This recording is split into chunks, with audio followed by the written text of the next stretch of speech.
Hello, അസ്സലാമു അലൈക്കും. Welcome to Saqif kitchen. ഇന്ന് നമ്മുടെ 5ാമത്തെ നോമ്പ് തുറയുടെ കുറച്ച് വിശേഷങ്ങളായിട്ടാണ് കേട്ടോ വന്നിട്ടുള്ളത്. അപ്പോൾ നമുക്ക് നേരെ വീഡിയോയിലോട്ട് പോവാം.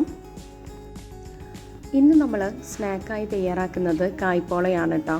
അപ്പോൾ ഒരു ചൂടായ പാനിലേക്ക് കുറച്ച് നെയ്യ് ഒഴിച്ച് കൊടുത്തിട്ടുണ്ട്.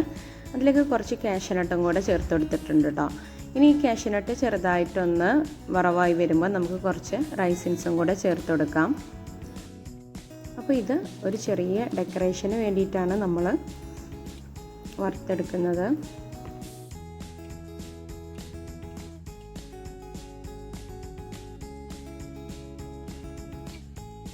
ഇനി ഇതേ പാനിലേക്ക് തന്നെ നമുക്ക് പഴം കട്ട് ചെയ്തത് ചേർത്ത് കൊടുക്കാം.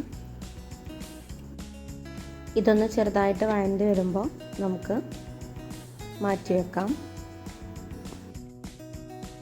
ഇനി ഒരു ബൗൾ എടുത്തിട്ട് അതിലേക്ക് 3 മുട്ട പൊട്ടിച്ചൊഴിക്കുന്നുണ്ട് കേട്ടോ.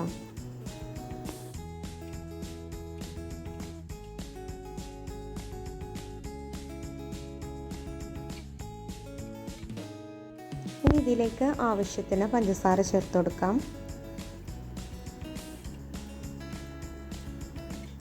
ഒരു 2 ഏലക്ക പൊടിച്ചതും കൂടെ ചേർത്ത് കൊടുക്കുന്നുണ്ട്. എന്നിട്ട് നന്നായി മിക്സ് ചെയ്യുന്നുണ്ട് കേട്ടോ. ഇനി ടേസ്റ്റ് ബാലൻസ് ചെയ്യാൻ വേണ്ടിയിട്ട് അല്പം ഉപ്പും കൂടെ ചേർത്തെടുക്കുന്നുണ്ട്.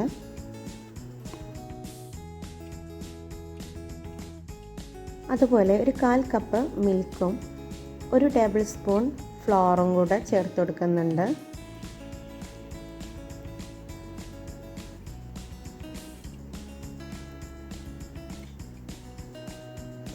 കട്ടയില്ലാതെ മിക്സ് ചെയ്തെടുക്കുകയാണ് ചെയ്യുന്നത്. നമ്മൾ ഈ മിൽക്കും ഫ്ലോറും ചേർക്കുന്നത് ഓപ്ഷണലാണ്.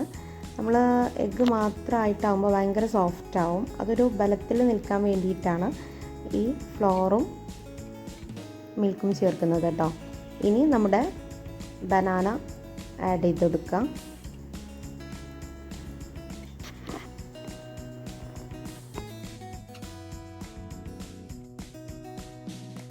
ഇനി ചൂടായ ഒരു പാനിലേക്ക് നമുക്ക് കുറച്ച് നെയ്യ് ഒഴിച്ചെടുക്കാം. എന്നിട്ടത് എല്ലാ ഭാഗത്തേക്കൊന്ന് സ്പ്രെഡ് ചെയ്ത് കൊടുക്കാം. എന്നിട്ട് നമ്മുടെ ഈ ബാറ്റർ ഇതിലേക്ക് ഒഴിച്ചു കൊടുക്കാം.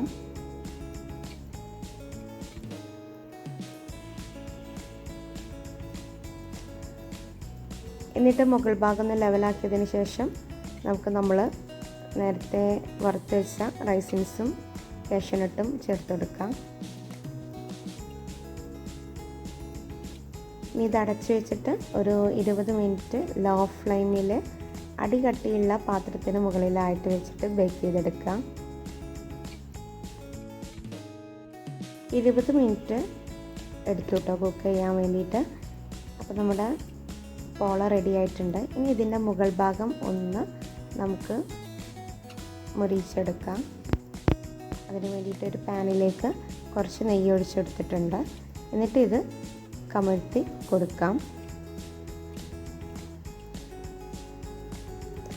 ഇത് വേണമെന്നുണ്ടെങ്കിൽ ചെയ്താൽ മതി കേട്ടോ. അപ്പം ഞാനൊരു കളർഫുൾ ആയിക്കോട്ടെ എന്ന് കരുതിയിട്ട് ചെയ്തതാണ്. അപ്പോൾ ഇതേ സമയം നമ്മളിന്ന് ബീഫ് വരട്ടുന്നുണ്ട്.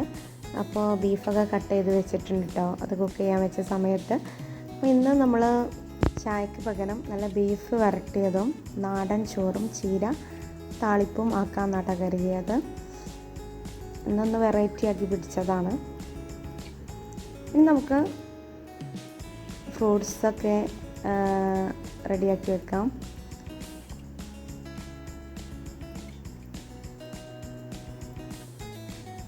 ഫ്രൂട്ട്സ് കട്ട് ചെയ്തതിന് ശേഷമാണ് നമ്മൾ വെള്ളം ഉണ്ടാക്കുന്നത്. ഇന്ന് ലൈമാണ് ഇട്ട് ഉണ്ടാക്കുന്നത്. അപ്പോൾ ലൈമ ഒരുപാട് നേരം നമുക്ക് അടിച്ചു വെക്കാൻ പറ്റില്ലല്ലോ. അപ്പോൾ അത് നോമ്പ് തുറക്കുന്നതിൻ്റെ ഒരു 10 മിനിറ്റ് മുന്നേ ആയിട്ടാണ് നമ്മൾ തയ്യാറാക്കി വെക്കുന്നത്. അപ്പോഴേക്കും നമ്മൾ ഫ്രൂട്ട്സൊക്കെ കട്ട് ചെയ്ത് റെഡിയാക്കി വെക്കാണ് കേട്ടോ.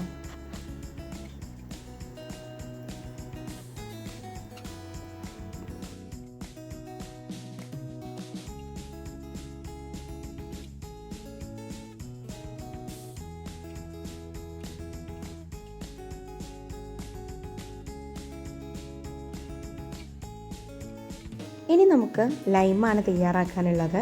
മിക്സിയുടെ ജാറിലേക്ക് ചെറുനാരങ്ങ സീഡൊക്കെ കളഞ്ഞിട്ട് നമ്മൾ ഇട്ട് കൊടുത്തിട്ടുണ്ട്.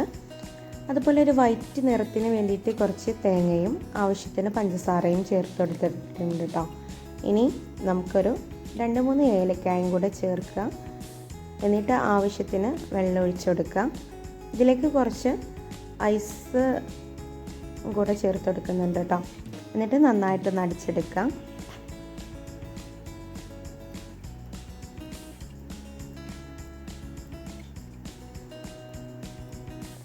ഇത് അടിച്ചെടുത്തതിന് ശേഷം നമുക്ക് ആവശ്യമായിട്ടുള്ള വെള്ളം ഇതിലേക്ക് ചേർത്ത് കൊടുക്കാം കേട്ടോ. അപ്പോൾ നമ്മൾ നോമ്പ് തുറക്കാനുള്ള ഒരുക്കത്തിലായി തുടങ്ങിയിട്ടുണ്ട്. ബാങ്ക് കൊടുക്കാൻ ഏകദേശം ആയിട്ടോ.